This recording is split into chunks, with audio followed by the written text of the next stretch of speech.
turn your back unto Jesus. I know it is hard being a single parent. Sending your child to school, feeding them alone. But don't turn your back to Jesus. Don't turn your back. You need to be active in the church. You need to be active in the Bible study. You need to be active in soaking. You need to be active in evangelism. Don't turn your back to Jesus. Tell to the person beside your neighbor, I wish you're listening. Don't turn your back to Jesus. Don't you dare turn your back to Jesus. I know it's hard in the time that you have read something on the Facebook and it actually attacked you directly on the face. But don't turn your back to Jesus. Amen. There are people in the church who always misunderstand you. But don't turn your back from Jesus. Look to Him, the author and the finisher of your faith. Don't turn your back into Jesus. Listen to Him. See, recognize that He is standing in front of you. Do not turn your back into Jesus. Mary, she turned her back to Jesus. She thought that the empty tomb is something that will tell her that what the time and the effort that she spent with Jesus were all went inside the drain. But she forgot that the empty tomb is just a shell of a resurrected God. Do you know that we are the only faith who claim that our God resurrected from the dead?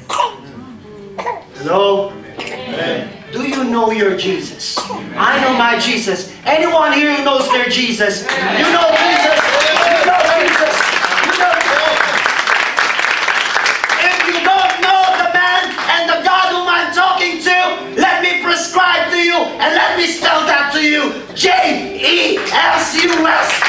Jesus. Don't turn your back into Him.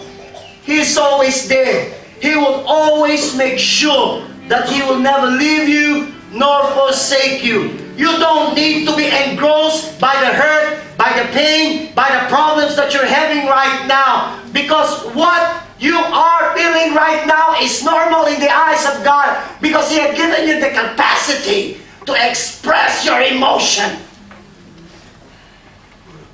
And He always honors that. But what makes it a problem is this: when you let that emotion go over you.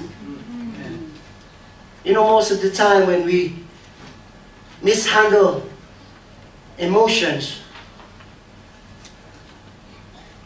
we diminish the lordship of Jesus in our lives because of emotion. I don't want to go to the church. Why? Pastor didn't shook my hand last night. But I'm not angry, but I'll not go to church. I will not go to Bible study. Who's teaching? Pastor Allen, I will not go. Why? He didn't press like to the picture that I posted.